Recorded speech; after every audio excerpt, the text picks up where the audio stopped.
Análise de estruturas 1, tópico Teoria da elasticidade, item Tensão. O roteiro de apresentação do tópico de tensão vai começar pela definição e classificação das forças externas, que são um conceito mais ou menos simples, né, que já é intuitivo para a maioria das pessoas. A gente vai classificar as forças externas quanto à sua geometria de atuação, né, falar alguma coisa sobre resultantes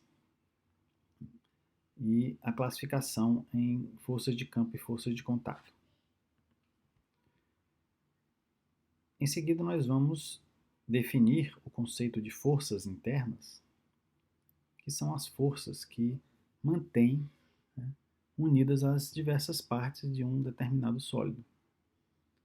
Ou seja, você não tem uma separação entre duas partes de um determinado corpo, porque existem forças ali que estão atuando, sendo exercidas entre essas duas partes quaisquer. O conceito de forças internas ele é fundamental para que a gente possa seguir adiante e definir o que é a tensão, ou tensões. Nós vamos fazer a definição rigorosa da tensão, como sendo a força por unidade de área, e classificando-a entre tensão normal e tensão de cisalhamento. Depois disso, nós vamos fazer a generalização para o caso tridimensional, ou seja, dado um ponto qualquer no interior do sólido, como é que eu vou descrever o estado de tensões naquele ponto. Em seguida, nós vamos ver, quando eu falo em tensão, eu sempre falo em referência a uma determinada direção, então se eu quiser saber o estado de tensões numa direção qualquer, nós vamos ver como é que isso aí pode ser determinado a partir do estado de tensões num ponto. E finalmente apresentar, na verdade é só um caso particular, o estado plano de tensão. No final do capítulo a gente vai apresentar as equações de equilíbrio da elasticidade, que são equações descritas em termos de tensão e que são ferramentas essenciais para a solução de qualquer problema de elasticidade. Então, o ponto central desse capítulo é justamente definir e caracterizar o estado de tensões num ponto. Lembrando que o estado de tensões ele varia, né, ao longo de toda a sua estrutura submetida a um determinado carregamento externo. E solucionar problemas de teoria da elasticidade significa você achar essa distribuição de tensões em todo o corpo.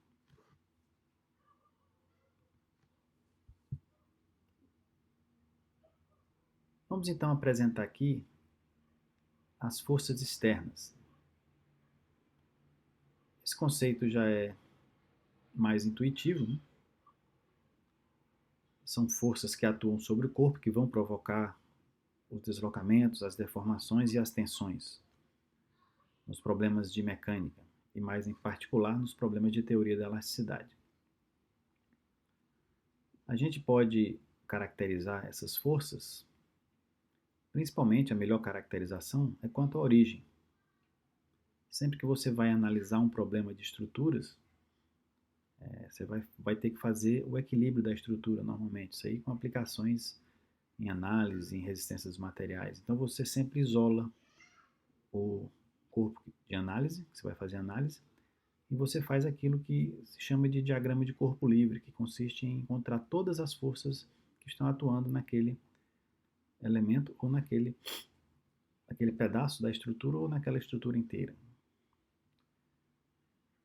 Então, quando você vai procurar essas forças, você tem que procurar as forças de campo, também chamadas forças de corpo ou força de volume, que são forças por unidade de volume, e as forças de contato ou forças de superfície, que atuam na superfície externa do elemento. As forças de campo, como o próprio nome está dizendo, elas sempre são originadas a partir de um determinado campo, né? Que pode ser um campo gravitacional, gerando a força-peso, pode ser, por exemplo, também um campo magnético. No nosso caso, nós só vamos ter como força de campo a força gravitacional, que é uma força relativamente simples, está sempre na mesma direção, está representada nessa figura aqui pelo W. Então você pode, né, num problema de elasticidade, caracterizar a única força de campo existente como sendo a força devido ao campo gravitacional, que é o peso, né? Esse peso ele é uma força por unidade de volume, que para você achar a sua resultante, você tem que fazer um integral no volume. E para você achar o ponto de aplicação, certo? Toda força resultante ela tem um ponto de aplicação. Você faz o equilíbrio de momentos da força resultante com todos os componentes do peso, né? Todos os infinitos componentes do peso dentro desse volume, que vai dar também um integral. Mas o fato é que você pode, né? E normalmente se faz isso, usar a força-peso, né, como sendo substituindo pela sua resultante. Certo? Então, esses conceitos de mecânica têm que estar sempre aí bem entendidos. Resumindo, força-peso é uma força por unidade de volume que atua em todos os elementos do seu sólido, todos os elementos infinitesimais do sólido, e que, para que a gente trabalhe com ela, pode ser substituída, pelo menos, por exemplo, para calcular equilíbrio externo, pode ser substituída pela sua resultante, que tem um valor e um ponto de aplicação. Quando você tem geometrias simples, né, por exemplo, paralelepípedos, né, cubos, você consegue facilmente achar onde é que está o centro de massa, chamado centro de massa do corpo, e onde é que está a força peso resultante, né, de todas as forças elementares. Portanto, no problema de mecânica, a única, né, força de campo que a gente vai ter é a força do peso. Se você colocar um eixo Z, por exemplo, na direção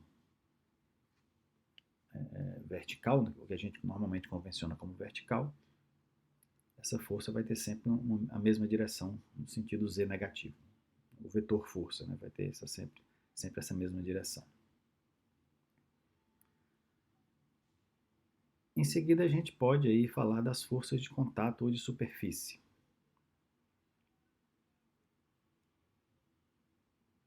Todas as forças externas, né, todas as forças que não são forças de campo, elas são forças de contato e elas sempre são aplicadas numa determinada superfície, que é o que está representado na nossa figura aqui do lado direito aqui, né? Você tem uma determinada área externa, da superfície externa do corpo, onde está atuando uma força de superfície, certo? Que pode ter a sua intensidade e direção variando aqui nessa área. No caso mais geral, ela pode ter sua intensidade e sua direção variando nessa área, não necessariamente ser todas paralelas como está representado aqui. Mas o fato é que você vai ter o quê? Você vai ter nessa área vetores força por unidade de área, que podem variar ponto a ponto. Também pode ser calculada a resultante dessa força de superfície, certo? E o seu ponto de aplicação. Dependendo da geometria, isso pode ser mais fácil ou mais difícil. Mas é um conceito da mecânica que a gente já conhece, que é calcular a resultante de um conjunto de forças por onde passa, né, e a sua linha de ação. Em muitos casos, essa força de superfície ela tem uma geometria mais simples. Por exemplo, ela pode ser uma força de superfície atuando ao longo de uma área, né, extremamente fina, né, com uma das dimensões muito menor do que a outra. Nesses casos, a gente pode assumir que essa carga é uma carga distribuída por unidade de comprimento. Como é que se acha o valor dela? Você vai multiplicar a força por unidade de área pela espessura, né, dessa área. Pela essa pequena largura, por essa pequena largura, você vai obter uma carga por unidade de comprimento. Frequentemente a gente usa isso, né? Substitui uma força por unidade de área por uma força por unidade de comprimento, multiplicando pela largura de aplicação. Finalmente, nós temos uma idealização, que é a chamada força concentrada, que é quando você imagina, né, que essa área em que a força distribuída está atuando, ela é muito pequena. Então você reduz a força a uma força concentrada e imagina, e somente imagina, que ela atua num ponto. Isso aí é uma abstração, né? Não ocorre na prática, apesar da gente estar sempre trabalhando aí desde a mecânica com forças concentradas, né? Na prática mesmo, na realidade, não existe uma força concentrada, ela está sempre aplicada numa determinada área. Mas por conveniência, muitas vezes a gente trabalha com esse vetorzinho aí aplicado num ponto. Portanto, são os dois tipos de forças externas que podem atuar, e a gente reconhecer, né, e saber trabalhar com essas forças externas é essencial para quem quer resolver qualquer problema de mecânica. Tem uma outra classificação que está apresentada que nem é muito conveniente, né, porque deixa uma certa dúvida, né, que é como se a força é ativa ou reativa. Na verdade, a gente sabe que a lei de Newton diz que a cada ação corresponde a uma reação, iguais e de sentido contrário. E você, como elas são iguais, idênticas, não faz muito sentido você dizer que uma é ação e a outra é reação, não. Só por conveniência mesmo. Então essa classificação nem sempre é muito precisa, né? Você dizer quem que é a ação, quem que é a reação. São forças que atuam entre dois corpos, elas atuam em corpos diferentes, mas elas sempre têm o mesmo valor, intensidade, direção, só muda o sentido. Mas é interessante a gente falar de ação e reação, porque no próximo tópico, quando estivermos falando de forças internas, vai aparecer aí muito claramente pares de forças que são ação e reação. Vamos agora definir as forças internas, que são elementos essenciais para que a gente possa chegar no principal conceito desse capítulo, que é o conceito de tensão.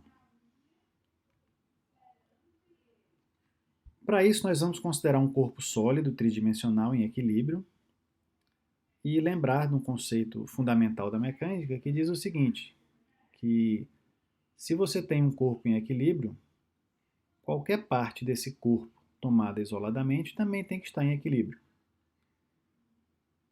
Portanto, para que a gente possa definir as forças internas, a gente vai trabalhar com separação de um corpo sólido através de um plano, né, e análise das forças que vão surgir justamente nessa ligação.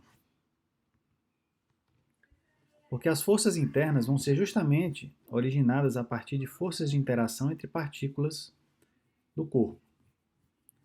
São, em última análise, essas forças que mantêm, né, a integridade do corpo sólido em equilíbrio. É interessante você pensar, por exemplo, numa corrente, né? Uma corrente, ela está sempre, um elo de uma corrente, ele é mantido em equilíbrio através de forças que são transmitidas através dos elos que a ela se ligam. Um corpo sólido é o caso geral disso, onde você tem, né, numa determinada seção qualquer, num determinado plano seccional qualquer, forças que atuam de um lado e do outro. Para que a gente possa definir as forças internas, vamos dividir aí imaginariamente, né, fazendo apenas uma divisão imaginária, o corpo sólido em duas partes. Quando a gente passa esse plano qualquer dividindo o corpo em duas partes, essas duas superfícies que surgem, elas vão estar, para manter o equilíbrio de cada uma das partes separadamente, elas vão estar submetidas a forças distribuídas, que são exercidas pela outra parte, certo? Na mecânica, essa divisão que se faz é fundamental para a gente definir, por exemplo, os esforços resultantes, né, nas seções transversais, momento fletor, esforço cortante. Isso aí no caso de barras, né? E na elasticidade elas vão ser usadas aqui agora para definir o vetor tensão e definir a tensão. Para ilustrar isso, né, essa figura mostra aí um corpo tridimensional submetido a um sistema de forças qualquer, com seus apoios, certo? E a gente vai analisar o que acontece quando você faz um corte através de um plano numa seção qualquer desse corpo e separa as duas partes. Mais uma vez, você está apenas imaginando que vai separar as duas partes. Separando essas duas partes, você passa a ter duas novas superfícies ali no plano onde você fez o corte. Nessas duas superfícies, para você analisar o equilíbrio de cada uma das metades separadamente, por exemplo, a metade 1 e a metade 2, você tem que levar em consideração um conjunto de forças distribuídas que vão atuar nessa seção. Quem são essas forças distribuídas? São as forças que são exercidas pela outra metade da estrutura. Da mesma forma, se você pegar o lado 2 aqui, o direito, né? Naquela seção de corte imaginário, para que essa metade aqui se mantenha em equilíbrio, você precisa que haja forças nessa seção, um conjunto de forças distribuídas nessa seção de corte. As forças que atuam nesse lado, nessa seção de corte, são iguais e opostas às forças que atuam nessa outra seção de corte. Justamente por quê? Porque são forças de ação e reação. Então, ao isolar uma dessas partes, para que eu faça o equilíbrio dela, eu tenho que levar em consideração o conjunto de forças distribuídas que atua nessa seção. Não estou falando nada de como é a distribuição dessas forças, vai depender, né, das forças externas que estão atuando, vai depender da geometria, mas o fato é que existe uma distribuição de forças aqui nessa superfície, que é o que mantém esse lado esquerdo aqui em equilíbrio. Da mesma forma, você pode fazer o equilíbrio do lado direito, do lado cortado direito, e para que se mantenha equilíbrio, você vai ter que levar em consideração as forças que atuam nessa face. As forças nessa face da esquerda são exercidas pelo lado direito, e as forças no lado direito são exercidas pelo lado esquerdo. Então, esse conjunto de forças aqui, ele tem o seu equivalente aí do outro lado, só que com o sentido trocado. Assim, as forças internas, elas são representadas por forças de superfície distribuídas aqui ao longo das duas seções de corte. Essas seções de corte, né, esses planos de corte, eles podem ser caracterizados a partir de quê? Para eu definir um plano de corte, basta que eu dê um ponto e a normal daquele plano. Né? Com isso aí eu consigo definir um plano de corte. Certo? Portanto, por um ponto qualquer, você pode passar infinitos planos de corte. Mas cada um desses planos vai estar caracterizado pelo seu vetor normal, ou seja, o vetor perpendicular àquele plano. Com isso, eu posso definir o que se chama vetor tensão média naquela superfície, naquela área da seção transversal. Que vai ser quem? O vetor tensão média vai ser a força resultante dessa distribuição de forças na seção, dividido pela área da seção. seja, vai ser um vetor com 3 componentes, no caso geral, igual a força resultante dividido pela área da seção transversal. Relembrando o que é a força resultante, seria a somatória de todas as forcinhas elementares que estão atuando aqui em cada pequena área dessa seção transversal. Certo?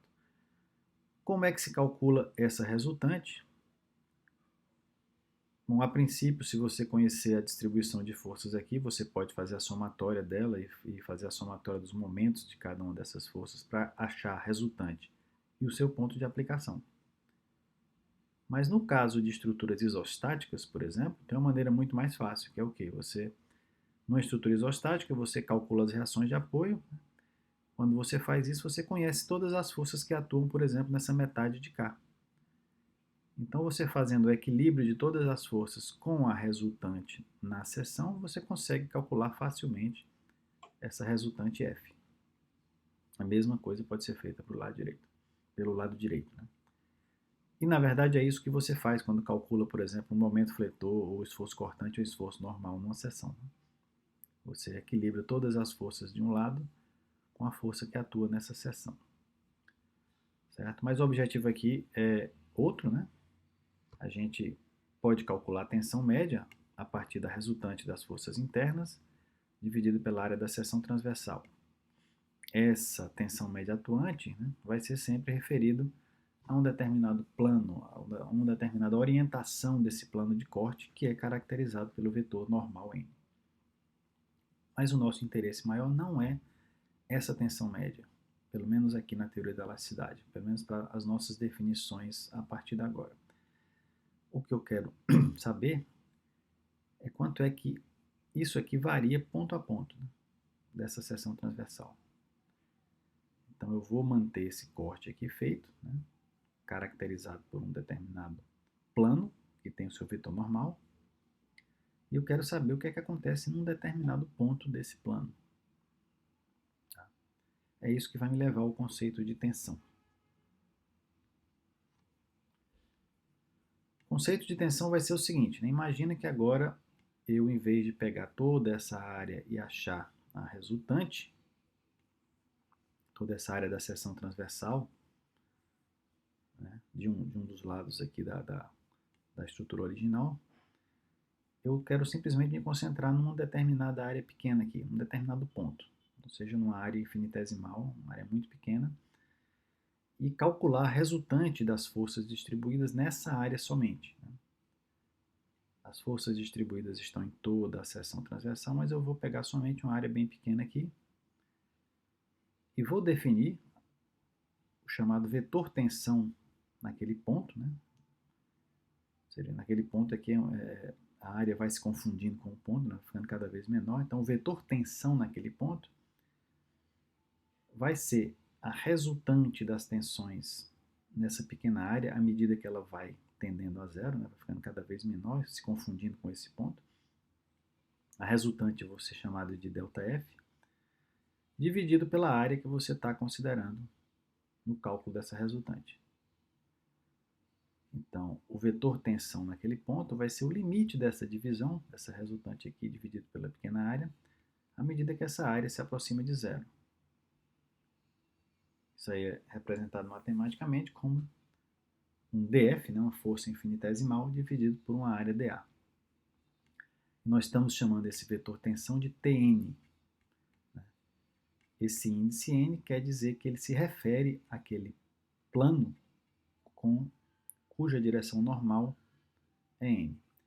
Se eu passar outro plano por esse mesmo ponto, certo? Se eu passar outro plano passando por esse mesmo ponto, eu vou ter outra orientação e vou ter outra tensão. Posteriormente, nós vamos ver como calcular, né, a tensão numa orientação qualquer, caracterizada por esse vetor normal. Né? Mas o fato é que eu posso passar infinitos planos aqui por esse ponto, certo? Cada um desses planos vai ter uma tensão, um vetor normal e os vetores tensão correspondentes a esses planos vão ser diferentes. Esse vetor tensão nessa superfície Evidentemente, ele vai variar ponto a ponto, né? Aqui em cima eu vou ter um outro dA, uma outra resultante, de tal forma que eu posso definir um valor para cada ponto dessa seção. Essa força, né? Esse vetor tensão é uma força por unidade de área.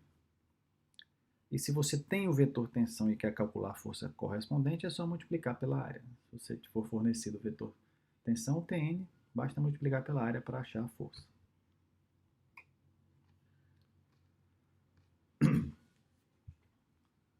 Uma operação que vai ser fundamental para a gente, porque caracteriza dois tipos diferentes de tensão, duas tensões de natureza diferente, é você pegar esse vetor tensão, né, que é uma força dividida, o dF dividido pelo dA, e decompô-lo em duas componentes.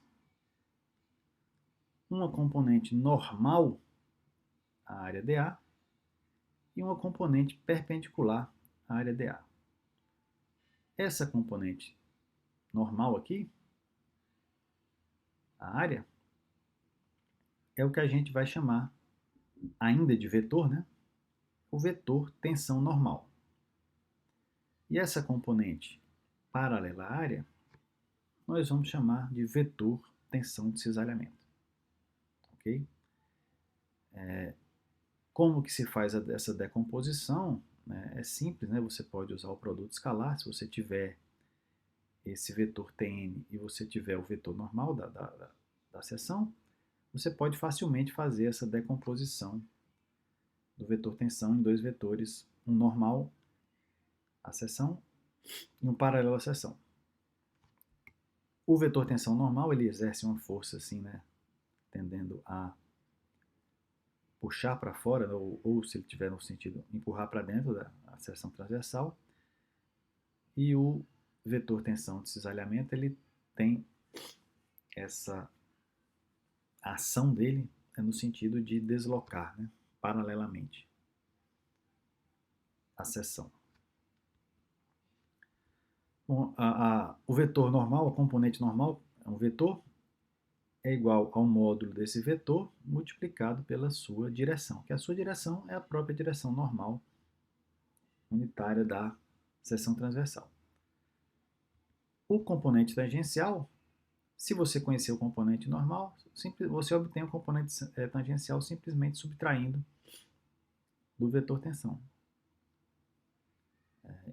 Então, a operação aqui para fazer essa decomposição, primeiro você acha o componente normal, pode ser através de produto escalar, e depois você faz a subtração para achar o componente tangencial. É uma operação corriqueira aí na mecânica, né, para decomposição de vetores. A partir de um certo ponto, a gente deixa de chamar as tensões de vetores, né? A gente começa a tratar somente pelos seus valores escalares, porque a gente normalmente já calcula as tensões através de seus componentes, né? Quando você calcula através dos componentes, você não precisa mais caracterizar como cada uma dessas componentes como sendo um vetor, né? Já que cada um tem uma direção conhecida, você pode simplesmente tratar com escalar, certo? Recapitulando, dada uma seção transversal com uma inclinação ou com uma direção caracterizada pelo seu vetor normal, eu posso escolher um ponto qualquer dessa seção transversal e nesse ponto calcular o vetor tensão resultante, que é o limite dessa resultante de força dividido pela pequena área. Esse é o chamado vetor tensão num ponto. Posso, posteriormente, fazer a decomposição desse vetor na direção normal e na direção tangencial para obter os vetores tensão normal e o vetor tensão de cisalhamento. Certo? Então, esse aí passa a ser, né, o estado de tensão naquela facezinha que tem aquela inclinação. Se você passar outro plano por esse mesmo ponto, você vai obter outra componente normal, né, outro vetor tensão e outras componentes normais de cisalhamento.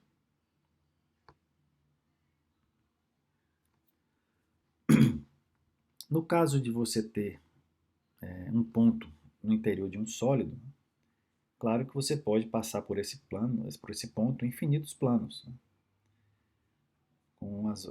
qualquer direção que você desejar. Mas para que a gente caracterize o estado de tensões no ponto, a gente vai lançar mão do sistema de eixos cartesianos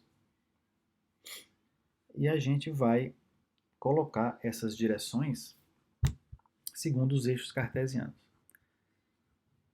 Então, quando a gente for fazer isso, nós vamos ver que essa componente de cisalhamento, certo? Essa componente de cisalhamento que é paralela à área dA, certo?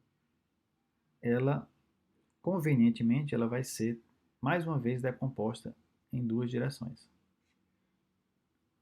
Certo? Mas isso é só conveniência. Mas é uma conveniência que, no caso tridimensional, facilita muito. Né? Que é o que a gente vai ver agora, o caso geral de tensões.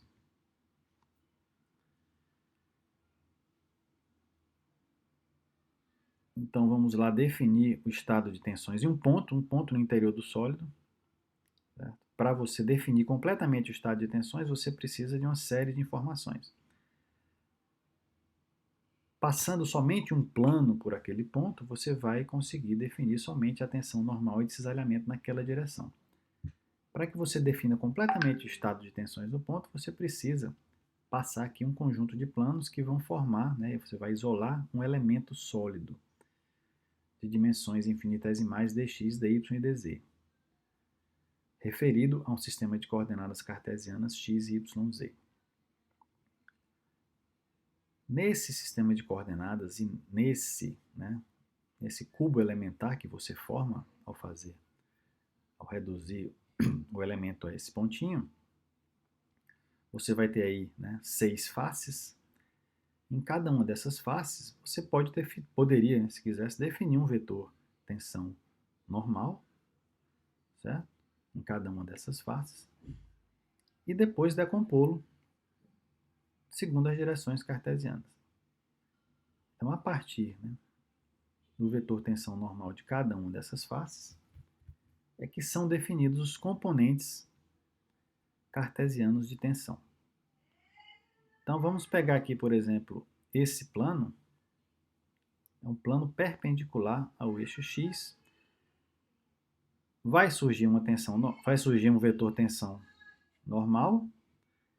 Esse vetor tensão normal, ele pode ser decomposto, um vetor tensão naquele plano, um vetor tensão resultante. Esse vetor tensão resultante ele pode ser decomposto na direção normal e na direção de cisalhamento. Na direção de cisalhamento é conveniente que ele seja decomposto nas duas direções coordenadas. Então eu vou ter aí a tensão normal na direção x e duas tensões de cisalhamento que atuam nesse plano perpendicular x. Está representado aqui com a letra tau. O tau x diz que é uma tensão de cisalhamento no plano perpendicular x, apontando na direção y. Esse é o tau xy. O tau xz é uma tensão num plano normal à direção x, apontando na direção z. Certo? E essa nomenclatura ela pode ser estendida para todos os outros planos, gerando aí, potencialmente, 9 componentes de tensão. 9 componentes de tensão. Aí você me pergunta, e nas outras 3 faces que eu não estou enxergando aqui? Nas outras 3 faces estão atuando tensões também normais e de cisalhamento que têm sentido oposto às tensões que estão sendo representadas aqui nesses planos positivos, digamos. São os planos de normal positivo. Tá? Então, pega aqui, por exemplo, o plano que é perpendicular ao eixo y.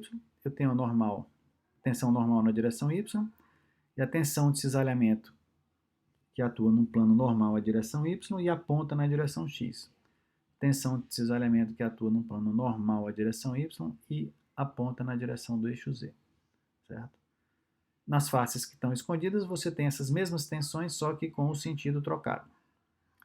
Então, potencialmente, aqui eu teria 9 componentes de tensão. Na realidade, eu não necessito das 9 componentes,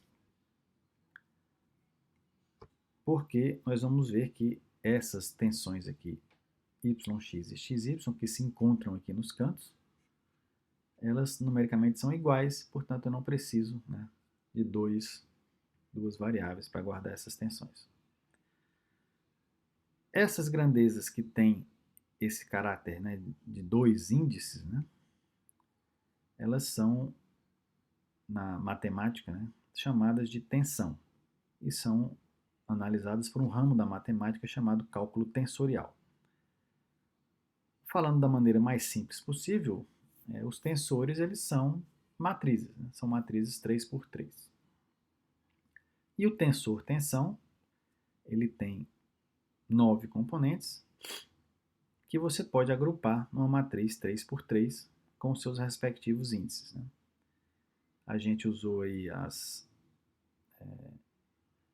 chamando a tensão normal de sigma e a tensão desses elementos de tal, está nessa matriz aqui da direita, ou você pode usar uma notação única para todo mundo, né, onde as tensões normais você duplicaria o índice, né? Então, sigma xx é uma tensão normal, uma tensão que atua num plano normal ao eixo x e que aponta na própria direção x. Sigma xy atua num plano normal ao eixo x e aponta na direção y. Então, essa é a nomenclatura usual. Claro que já mencionei que sigma xy, nessa nomenclatura, ele vai ser igual a sigma yx, então não preciso, na prática, de usar 9 componentes.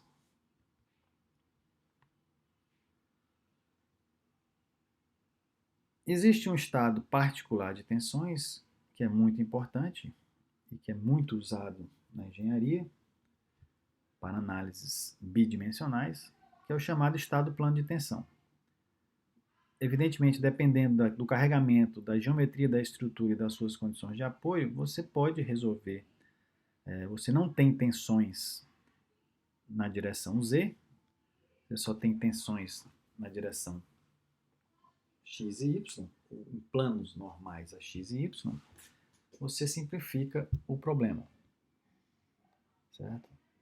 É um problema muito, é uma redução, né, de dimensões, é uma simplificação que é muito comum para analisar, por exemplo, vigas, placas, chapas, né, membranas, é o chamado estado plano de tensões. Nesse caso, no estado plano de tensões, a gente só tem aquela matriz, né, todo o índice. Se o estado de tensões for no plano XY, não tiver nenhuma tensão na direção Z, você pode representar através dessa matriz 2x2, lembrando sempre que o sigma xy e o sigma yx, apesar de eu não ter demonstrado isso ainda, eles vão ser iguais, né? Vão ser idênticos. E como é que a gente demonstra isso? Basta que eu pegue um elemento, aquele cubozinho, né? Se eu olhar aquele cubo na direção do eixo Z, só estou enxergando aí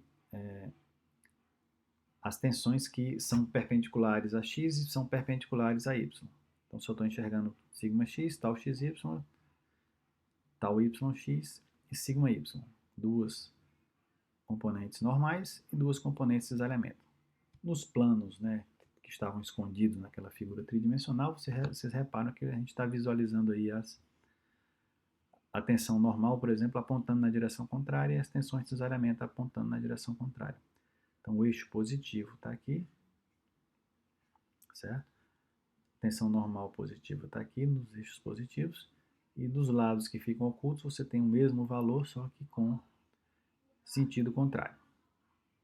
Então, se você tentar visualizar assim, olhando na direção do eixo Z, você só enxerga essas tensões. E a gente pode fazer o equilíbrio, né, desse elemento em torno do eixo Z. Em torno do eixo Z. Se você fizer o equilíbrio de momentos em torno do eixo Z, você vai encontrar que as tensões normais elas se cancelam, né? São colineares. E quando você fizer a somatória dos momentos de tal xy e tal yx em relação ao eixo Z, você chega à conclusão de que essas duas componentes têm que ser iguais. Então é assim que se demonstra que as componentes de cisalhamento têm o mesmo valor quando você muda o eixo aqui. Ou falando aqui em termos gráficos, né, essas componentes que se encontram nos cantos, elas são sempre de mesmo valor.